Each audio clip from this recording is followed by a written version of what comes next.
अस्सलाम वालेकुम। हमतन गोश में खुश आमदीद। अच्छी अच्छी कहानियों और नॉवेल्स सुनने के लिए हमारे चैनल को सब्सक्राइब कर लें। घंटी के निशान को दबाएं ताकि आने वाली वीडियोस के बारे में आप पर वक्त आगाह हो सकें। और कहानी सुनने के बाद कमेंट बॉक्स में अपनी राय का इजहार ज़रूर करें। शुक्रिया। इमरान रेहान सीरीज जिल्द नंबर 9 खोपड़ी और सांप मुसन्निफ ए हमीद। आइए सुनते हैं किस्त नंबर 2। कुमारी, क्या तू वापस जाना चाहती है? कुमारी ने गड़बड़ा कर कहा, नहीं नहीं भारत माता, मैं इन लोगों के पास नहीं जाऊंगी, वो मुझे आग में डाल देंगे।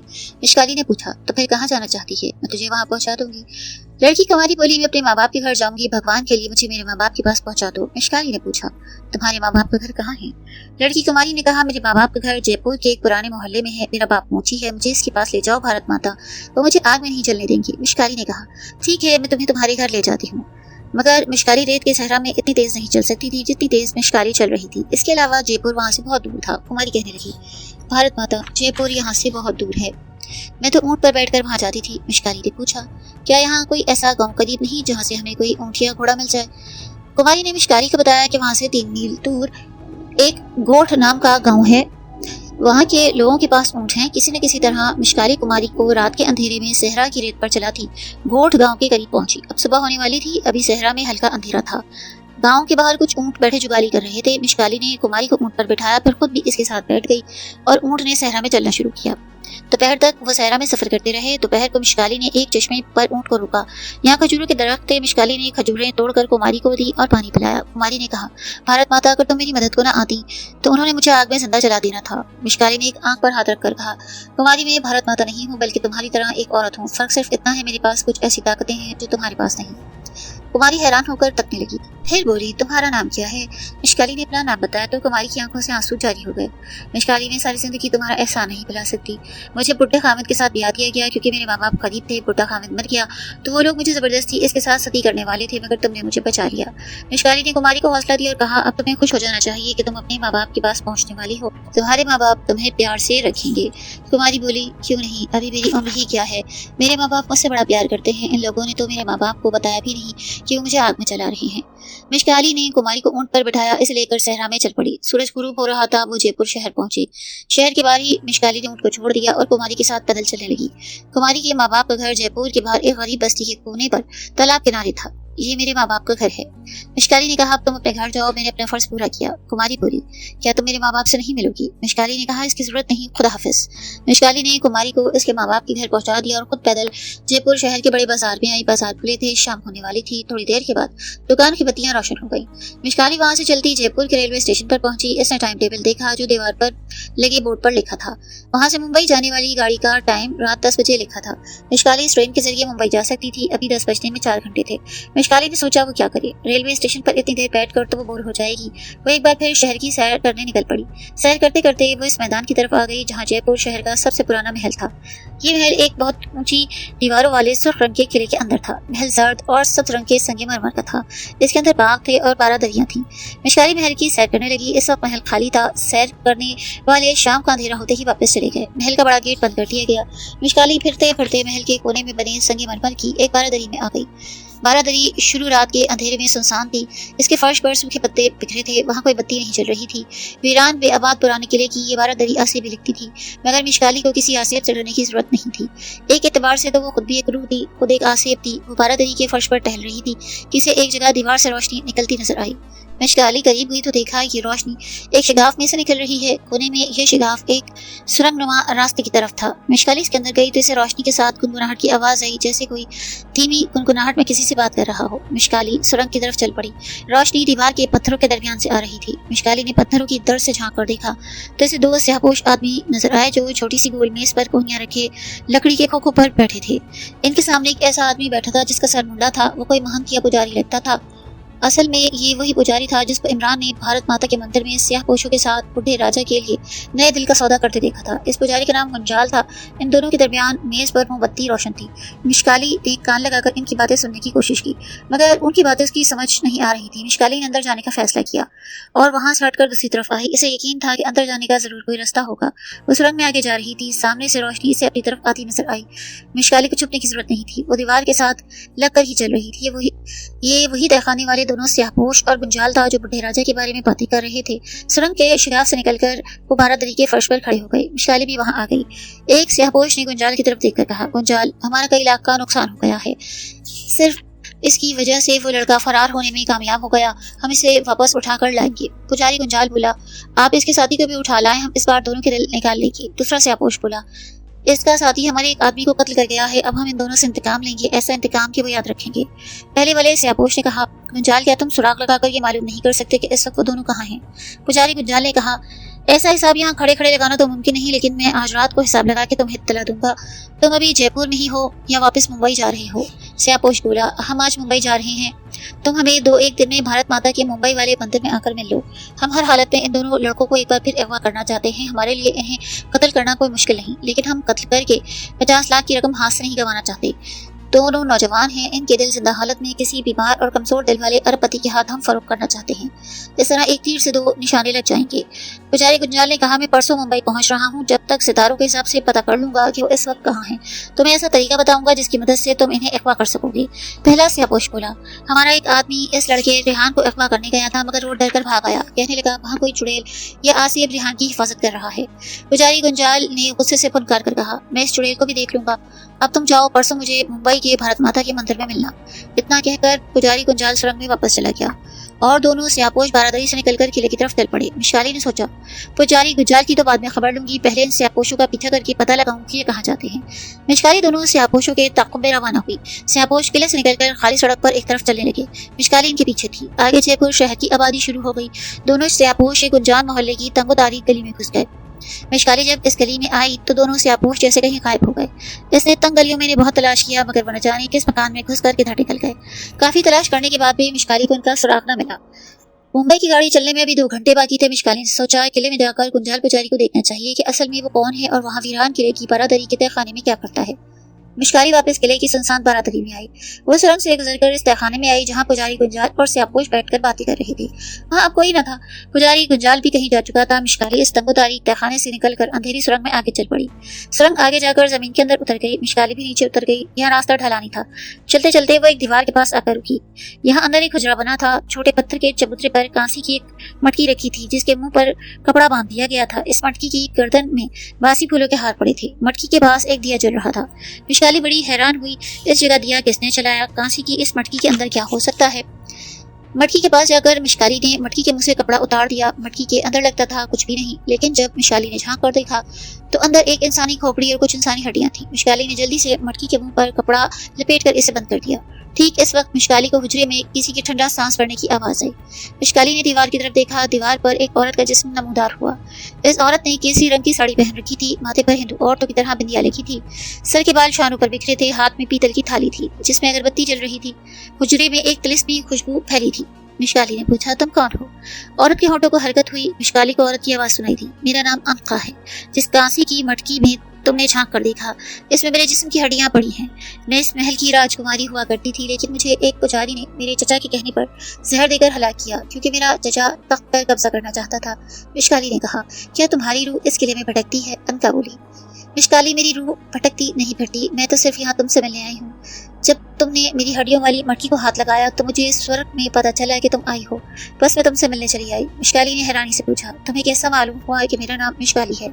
अनका ने कहा, मुझे तुम्हारी जिंदगी की सारी कहानी का इल्म है। मैं जानती हूँ तुम 10,000 साल बाद दोबारा जिंदा होकर दुनिया में आई हो। मैं ये भी जानती हूँ तुम इमरान और रेहान की खातिर इस दुनिया में वापस आई हो। मिशकाली ने गौर से अनका के चेहरे को देखा जो दीवार के साथ लगा था। मिशकाली ने कहा, अगर तुम सब जानती हो तो मुझे बताओ, ये स्याहपोश कौन है? इनका असल अड्डा कहाँ है? मुझे अपने साथी इमरान और रेहान की जान बचाने के लिए क्या करना चाहिए, क्योंकि स्याहपोश कातिल इनकी जान के दुश्मन है। अनका ने मुस्कुराकर कहा, मिशकाली, तुम रूहों की दुनिया की रहने वाली हो और फिर भी दुनिया के लोगों से डरती हो। मिशकाली ने कहा, मैं इसलिए डरती हूँ कि मैं 24 घंटे इमरान और रेहान की हिफाजत नहीं कर सकती। कहीं ऐसा ना हो कि मेरे पीछे ये स्याहपोश इमरान और रेहान को कत्ल कर दें। अब तो पुजारी गुंजाल भी इनके साथ शामिल हो गया है और भारत माता उनकी मदद कर रही है। अनका ने आहिस्ता से कहा, मिशकाली, मैं इसलिए यहाँ आई हूँ कि तुम्हारी मदद करूँ, तुम्हें भारत माता देवी के जादू से हमेशा के लिए महफूज करूँ। मिशकाली बोली, तो मुझे भारत माता के जादू से कैसे बचा सकती हो? अनका कहने लगी, मेरे लिए ये कुछ मुश्किल नहीं। फिर अनका ने अपने बालों में से एक काला पिन निकाल के मिशकाली को दिया और कहा, इस पिन को तुम अपने बालों में इस तरह फंसा लो कि ये हरगिज बाहर न गिरे। जब तक ये काला पिन तुम्हारे बालों में फंसा रहेगा, तुम पर भारत माता के किसी बड़े से बड़े जादू का तिलिस्म असर नहीं करेगा। मिशकाली ने अनका से पिन लेकर अपने स्याह बालों में सर के अंदर अच्छी तरह लगाया। फिर इसने अनका का शुक्रिया अदा किया और कहा, तुम मेरी मदद क्यों कर रही हो अनका? क्या इसकी कोई खास वजह है? अनका ने मुस्कुराकर कहा, इसकी वजह यह है कि एक पिछले जन्म में तुम मेरी गहरी सहेली रह चुकी हो, जो अब तुम्हें याद नहीं मगर मुझे याद है। तब हम मुल्क के बाबुल में हुआ करती थी, इकट्ठी दरिया किनारे खेलती थी। मिशकाली ने कहा, मुझे याद नहीं, लेकिन मैं आज से तुम्हें अपनी बेहतरीन सहेली समझूंगी। मुझे बताओ, क्या तुम फिर मुझे मिलोगी? अनका गहरा सांस लेकर बोली, ये बात मेरे इख्तियार में नहीं, लेकिन हो सकता है फिर कभी तुमसे मिलने इस दुनिया को आऊं। अच्छा, अब चलती हूँ। ये कहकर अनका का जिस्म गायब हो गया। दीवार खाली पड़ी थी। मिशकाली खाली दीवार को देखती रही। इसे बड़ी खुशी थी कि अनका ने इसे भारत माता के जादू से बचाया। सिर्फ भारत माता ही एक ऐसी देवी थी जिसके तिलिस्म का मिशकाली के पास कोई तोड़ न था, मगर अब वो इस खतरनाक तिलिस्म से महफूज थी। मिशकाली ने अपने बालों में उंगली डालकर अनका के तिलिस्मी पिन को महसूस किया और सुरंग से बाहर आ गई। जब वो किले से बाहर निकली तो रात काफी गहरी थी। वो सीधा जयपुर के रेलवे स्टेशन पर आई। गाड़ी अभी अभी आई थी। ये गाड़ी मुंबई जा रही थी। इस पर मुंबई एक्सप्रेस लिखा था। मिशकाली ट्रेन में सवार हुई। दूसरे दिन दोपहर के बाद वो मुंबई पहुंची। स्टेशन से सीधी वो अपने समंदर किनारे वाले बंगले पर आ गई। वहाँ इमरान और रेहान पहले से ही इसका इंतजार कर रहे थे। मिशकाली को देखकर रेहान ने पूछा, मिशकाली, क्या तुमने अपना मिशन मुकम्मल कर लिया? मिशकाली ने कहा, कभी हो सकता है कि मैं अपने मिशन को पूरा न करूं। फिर इसने इमरान और रेहान को तमाम वाक़यात सुनाए कि किस तरह इसने बारी बारी न सिर्फ 6 पाकिस्तान दुश्मन तखरीबकारों को बल्कि इनकी हिफाजत करने वाले भारतीय जासूसों को भी बर्फ तोड़ने वाले सुए से हलाक किया। रेहान ने इत्मीनान का सांस लिया। अब देखना है कि भारतीय चीफ जेडी को रेहान पर कहीं शक तो नहीं होता। रेहान ने कहा, इसे शक कैसे होगा, मैं तो यहाँ बैठा हूँ। इमरान कहने लगा, रेहान, मुझे यकीन है इस बार जो इनके 6 तजर्बाकार कमांडोज कत्ल हुए हैं तो जेडी और इसके साथी को जरूर तुम पर शुबा होगा। तुम्हें अब बहुत एहतियात से काम लेना है। रेहान ने कहा, मैं जेडी के पास जब भी जाता हूँ बेहद मोहतात होता हूँ और भरा हुआ पिस्तौल हर वक्त जेब में होता है। मिशकाली ने इमरान की तायीद की। इमरान का ख्याल, ठीक है रेहान, मैं समझती हूँ, तुम्हें पहले से ज्यादा मोहतात होना चाहिए। फिर मिशकाली ने अपने सर के बालों से काला पिन निकालकर इमरान और रेहान को दिखाया और जयपुर के किले के तहखाने में अनका से मुलाकात का हाल सुनाया। रेहान ने पिन को गौर से देखा और कहा, अगर ये वाकई तुम्हें तिलिस्म से बचा सकता है तो ये बहुत खुशी की बात है। इमरान ने भी अनका के दिए तिलिस्म पिन को देखा और खुशी का इजहार किया और कहा, हमें अब जंगल वाले नए मकान में चलना चाहिए। मिशकाली ने पूछा, क्या हम इस वक्त वहाँ जाएंगे? इमरान कहने लगा, तुम्हें याद नहीं, हमने आज रात ही इस बंगले को छोड़कर जंगल में नदी किनारे वाले मकान पर जाने का फैसला किया था। रेहान ने कहा, हमने तो इस नए मकान का 1 माह का किराया पेशगी दे दिया है। मिशकाली ने कहा, हाँ मुझे याद है, तो फिर चलो, मगर सवारी कहाँ है? मेरा मतलब है, क्या तुम पैदल चलकर वहाँ तक जाओगे? रेहान कहने लगा, हमें तो पैदल चलकर ही जाना चाहिए ताकि टैक्सी वाले को हमारे ठिकाने का पता न चले। मिशकाली ने मुस्कुराकर शरारत से कहा, अब भी सोच लो, इस पुराने वाले जंगल के मकान में रात को किसी के रोने की आवाज आती है। इमरान ने फौरन कहा, जब इंसान कोई बड़ा मकसद लेकर चलता है तो वो इस किस्म की चीजों को कोई अहमियत नहीं देता, जो होगा देखा जाएगा। वो तीनों बंगले से निकलकर रात के अंधेरे में जंगल की तरफ रवाना हुए। वीरान आसिबी मकान इनका मुंतजर था। अंधेरी रात, रोने की आवाज। रात गहरी हो गई जब वो जंगल वाले आसिबी मकान में आए। इमरान और मिशकाली ने बाहर से मकान की शिकस्त हालत देखकर इस ख्याल का इजहार किया कि यह मकान बाहर से ही आसेब ज़दा लगता है। रेहान ने कहा, इसकी बड़ी खूबी यह है कि ये शहर से दूर एक सुनसान जंगल में है। हमें किसी ऐसे ही मकान की तलाश थी जहाँ कोई आसानी से हमारा सुराग न लगाए। ठीक है, मिशकाली बोली, चलो अब अंदर चलते हैं। मकान में अंधेरा था। रेहान ने कमरे की बत्ती जलाई। रोशनी हो गई। एक चमगादड़ फड़फड़ाता कमरे की खिड़की से बाहर निकला।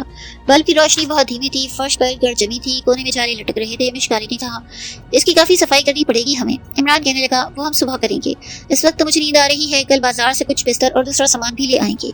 कमरे में एक पुरानी अलमारी दीवार से लगी थी। इमरान ने इस पे ब्रीफकेस रखा जिसमें इंडियन करेंसी नोट भरे थे। मिशकाली ने कहा, तुम यहाँ फर्श पर थोड़ी सी जगह साफ करके लेट जाओ, मैं बाहर पहरा देती हूँ। ये भी देखूंगी कि रात को किसके रोने की आवाज आती है। इमरान और रेहान ने फर्श पर एक जगह को साफ किया। कंबल बिछाकर वहाँ लेट गए। मिशकाली मकान के सहन में आई। कुछ देर वो मकान के आगे छोटे बागीचे में टहलती रही। यहाँ कोई रोशनी न थी। वो उधर रोशनी करना नहीं चाहते थे। बागीचे में घास बेतहाशा बड़ी हुई थी। वो भी जंगल का हिस्सा लगता था। मिशकाली मकान के पीछे आई। यहाँ नीम के घने दरख्त खामोश थे। इन दरख्तों में एक छोटी सी पगडंडी जंगल के नीचे बहती नदी तक जा रही थी। मिशकाली नदी पर आई, ठंडा पानी पिया। चूंकि मिशकाली के सर के बालों में अनका की दी लोहे की पिन लगी थी, इसलिए अब वो किसी भी किस्म के तिलिस्म या जादू से महफूज थी। चंद सेकंड तक वो नदी किनारे टहलती रही और अंधेरे में घने जंगल के खामोश दरख्तों को देखती रही। फिर ऊपर मकान के बागीचे में आई। रात गुजर रही थी। یہ بات مشکالی کے ذہن میں تھی کہ اس ویران اسیبی مکان سے آدھی رات کے بعد کسی عورت یا بچے کی رونے کی آواز آتی ہے۔ مشکالی نے اپنے کان کھڑے کر لیے، لیکن جنگل میں سوائے خاموشی کی کوئی آواز نہ تھی۔ خاموشی کی آواز ایک سنسناہٹ کی طرح تھی۔ مشکالی ہزاروں سال سے اس آواز کی عادی تھی۔ مشکالی باہر ٹہل کر عمران اور ریحان کی حفاظت کے لیے پہرا دے رہی تھی۔ اس کے کان اسیبی آواز کا انتظار کر رہے تھے۔ جب کافی رات گزر گئی اور مکان سے کسی کے رونے کی آواز نہ آئی تو مشکالی نے سمجھا کہ یوں ہی کسی نے افواہ اڑا دی ہوگی۔ جب سورج نکل آیا تو عمران اور ریحان کو مشکالی نے جگایا اور کہا، اٹھو، دن چڑھ آیا ہے۔ عمران اور ریحان جلدی سے اٹھ بیٹھے، منہ ہاتھ دھو کر انہوں نے چائے وغیرہ پی۔ ریحان کہنے لگا، مجھے آج بھارتی چیف جاسوس جیڈی کے خفیہ اڈے پر یہ معلوم کرنے جانا ہے کہ اس پر 6 تقریب کاروں کے قتل کا کیا اثر ہوا، کیا اس کو مجھ پر شبہ ہوا یا نہیں۔ اس کے علاوہ مجھے اس بات کا بھی سراغ لگانا ہے کہ وہ پاکستان میں نئے تقریب کار بھیجنے کا ارادہ کب تک رکھتا ہے۔ مشکالی کہنے لگی، میں تمہارے ساتھ جاؤں گی، بہت ممکن ہے جیڈی کو تم پر شک پڑ گیا ہو اور وہ تمہیں نقصان پہنچانے کی کوشش کرے۔ ریحان نے ہاتھ چھٹک کر کہا، اب تم ہر جگہ میری حفاظت کرتی رہوگی، یہ بات مجھے پسند نہیں، میں اپنی حفاظت کرنا جانتا ہوں۔ عمران ہنس پڑا، ارے تم تو ناراض ہو گئے ریحان، مشکالی نے ہم سب کی بہتری کے لیے ایسا کہا ہے۔ مشکالی نے کہا، ٹھیک ہے، اگر ریحان اکیلے جانا چاہتا ہے تو اکیلا چلا جائے۔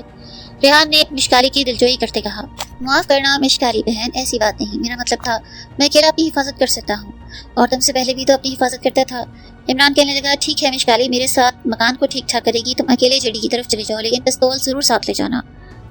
ریحان نے جیب پر ہاتھ مار کر کہا، پستول ہر وقت میرے ساتھ ہے، میرا خیال ہے 6 تقریب کاروں اور 2 باڈی گارڈ جاسوسوں کے قتل کی اطلاع بھارتی چیف جاسوس جیڈی کو مل چکی ہوگی۔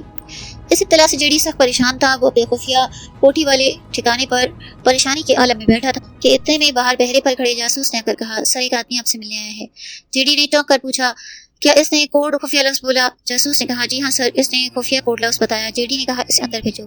تھوڑی دیر کے بعد ایک سامنے رنگ کا موٹی گردن والا آدمی سیڑھیاں اتر کر تہخانے کے ہال میں داخل ہوا۔ اس کی آنکھوں میں عقاب جیسی چمک تھی۔ اس نے سارے ماحول کا جائزہ لیا اور جیڈی کی طرف گھور کر دیکھا۔ کیا تم جیڈی 15 ہو؟ جیڈی ابھی تک کو سمجھ نہ سکا یہ کون ہے، اتنا اسے معلوم تھا کہ یہ انٹیلیجنس کا آدمی ہے۔ جیڈی نے کوڈ لفظ بول کر پوچھا، تمہارا کوڈ کیا ہے؟ آنے والے سامنے آدمی نے اپنا کوڈ بتایا اور جیب سے خاص شناختی کارڈ نکال کر جیڈی کو دکھایا اور کہا، میں نمبر 11 ہوں اور ڈیلی انٹیلیجنس ہیڈ کوارٹر سے یہاں آیا ہوں۔ 15 دنوں کے اندر اندر ہمارے 19 تربیت یافتہ کمانڈوز جاسوس ہلاک ہوئے۔ میں دلی کی طرف سے ان حادثوں کی تفتیش کرنے آیا ہوں۔ جیڈی نے شناختی کارڈ دیکھا تو فوراً ادب سے سلام کیا اور کہا، سر آپ بیٹھے، میں چائے منگواتا ہوں۔ وہ آدمی بولا، میرا نمبر 11 ہے، مگر تم مجھے مسٹر شرما کہہ کر پکار سکتے ہو۔ دلی ہیڈ کوارٹر کو یقین ہے کہ یہ تینوں حادثے پاکستانی جاسوسوں کی کارروائی کا نتیجہ ہیں۔ حادثہ ایک بار ہو سکتا ہے، بار بار اگر حادثہ ہو تو وہ تخریب کاری ہے۔ مجھے بتاؤ کہ تم نے اپنے کمانڈو جاسوسوں کو پاکستان بھیجتے وقت کسی سے بات تو نہیں کی؟ بھارتی چیف جاسوس جیڈی نے کہا، سر ایک پرانا انٹیلیجنس آفیسر ہوں میں، اور میں کسی غیر آدمی کے آگے بات کیوں کروں گا؟ صرف مسٹر پرکاش کو یہ مجھے یا میرے باڈی گارڈ کو اس مشن کا علم تھا۔ مسٹر شرما کی بھویں اوپر چڑھ گئیں۔ یہ مسٹر پرکاش کون ہے؟ جیڈی نے کہا، سر کیا آپ اسے نہیں جانتے؟ وہ بھی دلی ہیڈ کوارٹر سے آیا ہے۔ پرکاش اس کا فرضی نام ہے، اس نے مجھے اپنا نمبر بتایا تھا، اب وہ مجھے یاد نہیں۔ دلی ہیڈ کوارٹر کا جاسوس مسٹر شرما اٹھ کھڑا ہوا۔ اس نے جیڈی کا کندھا پکڑ کر کہا، یہ مسٹر پرکاش کہاں رہتا ہے؟ مجھے اس کا پتہ بتاؤ۔ وہ نقلی جاسوس ہے کیونکہ دلی ہیڈ کوارٹر نے سوائے میرے کسی آدمی کو یہاں نہیں بھیجا۔ اب تو بھارتی چیف جاسوس جیڈی کا منہ کھلے کا کھلا رہ گیا۔ مسٹر شرما نے غصے سے کہا، ایک آدمی ہمارا خفیہ کوڈ کس طرح معلوم کر کے تمہارے پاس آیا اور تم نے اس پر بھروسہ کر لیا؟ میں ہیڈ کوارٹر میں تمہاری رپورٹ کروں گا۔ جیڈی نے ہاتھ جوڑ دیا اور بولا، سر مجھ سے بھول ہو گئی، اگر اس نے کوڈ لفظ درست بتایا تھا۔ کیا تم نے اس کا شناختی کارڈ دیکھا؟ مسٹر شرما دھاڑا۔ جیڈی نے ہاتھ باندھ رکھے تھے، سہمی آواز سے بولا، سر اس نے کہا تھا میں ہیڈ کوارٹر کا خاص جاسوس ہوں، میں شناختی کارڈ اپنے پاس نہیں رکھتا۔ اصل جاسوس مسٹر شرما سر پکڑ کر بیٹھ گیا۔ وہ بولا، مسٹر جیڈی تمہاری نااہلی کی وجہ سے ہمارے درجن سے زیادہ تربیت یافتہ کمانڈو جاسوس ہلاک ہو گئے۔ مجھے بتاؤ میں اس نکلی جاسوس کو کہاں ملوں گا؟ وہ یقیناً پاکستانی جاسوس ہے، اس نے ہمارے آدمی مارے ہیں۔ جیڈی نے کہا، سر وہ تھوڑی دیر میں یہاں آنے والا ہے۔ مسٹر شرما نے صوفے سے اٹھ کر کہا، وہ جب آئے تو اسے باتوں میں لگاؤ، میں دوسرے کمرے سے نکل کر آؤں گا، تم میرا تعارف یہ کہہ کر کروانا کہ میں ایک نیا کمانڈو جاسوس ہوں، مجھے پاکستان بھیجا جا رہا ہے۔ اس طرح میں معلوم کرنا چاہتا ہوں یہ پاکستانی جاسوس مجھے کس طرح ہلاک کرنے کی کوشش کرتا ہے اور اس کے پاکستانی ساتھی جاسوس کون کون ہیں۔ وہ اکیلا یہ کام نہیں کر سکتا، ممبئی میں ضرور اس کے پاکستانی جاسوس ساتھی ہوں گے۔ ہم انہیں گرفتار کرنا چاہتے ہیں تاکہ ان کا گروہ ختم ہو جائے اور ہمارا رستہ صاف ہو۔ اتنے میں باہر سے پہرے دار جاسوس نے آ کر اطلاع دی کہ مسٹر پرکاش آئے ہیں۔ مسٹر شرما جاسوس نے جیڈی سے کہا، میں 7 والے کمرے میں پردے کے پیچھے چھپ رہا ہوں، تم اسے باتوں میں لگاؤ۔ یہ کہہ کر مسٹر شرما لپک کر 7 والے کمرے میں چلا گیا اور بھاری پردے کے پیچھے چھپ کر اس نے خفیہ سوراخ سے देखने के लिए आंखें लगा दी। जेडी ने पहरेदार से कहा, मिस्टर प्रकाश को अंदर ले आओ। थोड़ी देर के बाद रेहान हिंदुओं जैसे खद्दर के लिबास में माथे पर तिलक लगाए तहखाने में दाखिल हुआ। इसने जेडी को नमस्ते किया और किसी कदर घबराई उदास आवाज में कहने लगा, मिस्टर जेडी, मुझे दिल्ली हेडक्वार्टर से खबर मिली है कि पाकिस्तानी जासूसों ने अपने आदमियों को राजस्थान बॉर्डर पर हलाक किया है। बड़ी ही अफसोसनाक बात है। हेडक्वार्टर से हमारी लापरवाही समझ रहा है। हमें इस वाक़े की बड़ी सख्ती से तहकीकात करने का कहा गया है। जेडी तो अब समझ गया था कि ये शख्स नकली जासूस है और असल में खुद पाकिस्तानी तखरीबकार है। कहने लगा, सर वाकई बड़ा दर्दनाक वाक़या है। मुझे यकीन है कि ये काम पाकिस्तानी जासूसों के सिवा कोई और नहीं कर सकता। सर आप तशरीफ रखें, मैं आपके लिए चाय मंगवाता हूँ।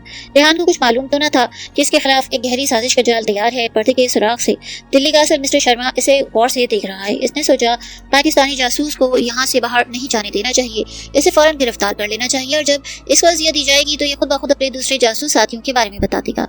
चुनाचे मिस्टर शर्मा ने अपना पहला प्रोग्राम तब्दील किया और इससे पहले कि जेडी रेहान को अपने अगले पाकिस्तान दुश्मन मिशन के बारे में कुछ बताता, मिस्टर शर्मा ने भरा हुआ रिवॉल्वर जेब से निकालकर मजबूती से अपने हाथ में पकड़ा। इसे अच्छी तरह मालूम था कि पाकिस्तानी जासूस निहत्तर ही होगा, इसके पास भी भरा हुआ पिस्तौल होगा। लेकिन शर्मा रेहान को यह मौका नहीं देना चाहता था कि वो जेब में हाथ डालकर पिस्तौल निकाले। असली भारतीय जासूस शर्मा भरा हुआ रिवॉल्वर निकाल चुका था। वो रेहान को गोली मारना नहीं चाहता था क्योंकि इसे इन्हीं दूसरे पाकिस्तानी जासूसों के बारे में मालूमात हासिल करनी थी। शर्मा ने पर्दे के पीछे से देखा था। रेहान दोनों हाथ सोफे के बाजुओं पर रखकर बड़े इत्मीनान और शान से जेडी से बातें कर रहा है। जेडी से बता रहा था, इस बार हम एक बहुत बड़ी कामयाबी के लिए एक तजर्बेकार अकेले आदमी को पाकिस्तान भेजने का फैसला कर रहे हैं जो 100 आदमियों के बराबर है। रेहान कुछ बोलने वाला था कि शर्मा ने एकदम से पर्दे को पीछे हटाया, छलांग लगाकर इस तरह रेहान के ऊपर आ गिरा कि इसके रिवॉल्वर की नाल रेहान के माथे पर लग गई। रेहान दहशतज़दा हो गया। इसे कुछ समझ न आया कि सब कुछ अचानक क्या हो गया और ये आदमी कहाँ से निकल आया। शर्मा ने गरज कर जेडी से कहा, इसके हाथ पांव बांध दो जेडी। फिर शर्मा ने रेहान की आंखों में आंखें डालकर कहा, तुम्हारा ड्रामा खत्म हो गया मिस्टर प्रकाश। अब तुम हमारी आंखों में धूल नहीं झोंक सकते। हमें मालूम हो गया है कि तुम पाकिस्तानी जासूस हो। तुमने अपने साथी पाकिस्तानी जासूसों से मिलकर हमारे कीमती आदमियों को कत्ल किया है। जेडी पहले तैयार था। इसने मेज की दराज से नायलॉन की रस्सी निकाली। इसके बॉडीगार्ड ने अभी स्टेन गनों की नालियों का रेहान की तरफ कर दिया। इस वक्त रेहान के हाथ पांव बांधकर इसे सोफे पर डाल दिया गया। दिल्ली के जासूस मिस्टर शर्मा ने रेहान की तलाशी ली। इसकी जेब से भरा हुआ रिवॉल्वर और नकदी निकालकर अपने पास रखी और इसका तिबी मुआयना किया तो ये बात जाहिर हो गई कि ये शख्स हिंदू नहीं मुसलमान है। रेहान को यकीन हो गया कि वो पकड़ा गया है, इसका भेद खुल गया है। अब इसे अपने आप को भारतीय जासूस जाहिर करने का कोई फायदा न था। बस अब इसे हर हालत में अपने इरादे को मजबूत बनाना था और इमरान का नाम किसी हालत में ज़बान पर नहीं लाना था। वो जानता था अब इस पे शदीद तशद्दुद किया जाएगा, इसे तरह तरह से अजियत दी जाएगी और इससे इसके साथी जासूसों के बारे में पूछा जाएगा। रेहान ने दिल में फैसला कर लिया, वो मर जाएगा पर इमरान का नाम नहीं लेगा। अब इसे कोई उम्मीद थी तो सिर्फ इतनी कि शायद वहाँ इत्तेफाक से मिशकाली आ जाए, इसकी जान बच जाए। इसे अफसोस होने लगा वो मिशकाली को अपने साथ क्यों न लाया, जबकि आज सुबह इसने आने पर खुद ही इसरार किया था। मगर जो किस्मत में लिखा होता है वो होकर रहता है। जेडी दिल्ली के जासूस शर्मा ने गार्ड्स को हुक्म दिया कि रेहान को उठाकर पिछले कमरे में ले जाओ। इस वक्त दोनों गार्ड्स ने रेहान को उठाया और सबसे पिछले कमरे में ले जाकर फर्श पर फेंक दिया। वो चले गए तो शर्मा और जेडी अंदर दाखिल हुए। दोनों के हाथों में रिवॉल्वर थे। जेडी ने नफरत से रेहान की तरफ देखकर कहा, तुमने हमारे इतने आदमी हलाक किए हैं कि अब हम तुम्हें किसी सूरत जिंदा नहीं छोड़ सकते, लेकिन फिर भी तुम्हारे बचने की एक सूरत है। जासूस शर्मा ने कहा, वो सूरत ये है तुम हमें अपने पाकिस्तानी जासूसों के नाम और पते बताओ। मैं तुमसे वादा करता हूँ कि तुम्हें इस वक्त रिहा कर दूंगा। तुम्हारे आदमी तुम्हें पाकिस्तान के बॉर्डर पर भी पहुंचा देंगे। रेहान ने मजबूत आवाज से कहा, तुम लोग अगर मेरे जिस्म का एक एक टुकड़ा भी कर दो तो मैं अपने वतन से गद्दारी नहीं करूंगा, तुम्हें कुछ नहीं बताऊंगा। जासूस शर्मा ने जेडी की तरफ देखा और पूछा, क्या तुम्हारी गाड़ी बाहर खड़ी है? जेडी ने कहा, यस सर, गाड़ी गैराज में है। जासूस शर्मा ने कहा, इस पाकिस्तानी जासूस को अपनी निगरानी में गाड़ी में ले चलो। थोड़ी देर में रेहान एक बंद जीप में इस तरह फर्श पर बैठा था कि इसके दोनों तरफ 3 आदमी पिस्तौल ताने बैठे थे। एक तो रेहान रस्सियों में जकड़ा था, दूसरा 3 आदमी इस पर पिस्तौल ताने बैठे थे। जीप से फरार होने का कोई सवाल न था। जीप खुफिया अड्डे वाली पुरानी वीरान कोठी के अहाते से निकलकर शहर की सड़कों पर आई। दिन का वक्त था, सड़कों पर रश था। मुंबई एक ऐसा शहर था कि वहाँ रात गए तक सड़कों पर ट्रैफिक जारी रहता। रेहान को कुछ मालूम न था ये लोग इसे कहाँ ले जा रहे हैं। वो सोच रहा था कि एक न एक दिन तो इसका पोल खुल ही जाना था। इन लोगों का दिल्ली हेडक्वार्टर से राब्ता है। उन्हें एक दिन तो पता चलना ही था कि दिल्ली हेडक्वार्टर से कौन सा आदमी जेडी के पास भेजा गया है और फिर वो मिशकाली के साथ मिलकर ऊपर तले इनके 19-20 आदमियों को पुरस्कार हालत में हलाक कर चुका है। क्या रेहान जीप से फरार हो सका? क्या मिशकाली और इमरान रेहान को बचा पाए या नहीं, ये जानने के लिए सुनिए किस नंबर 3।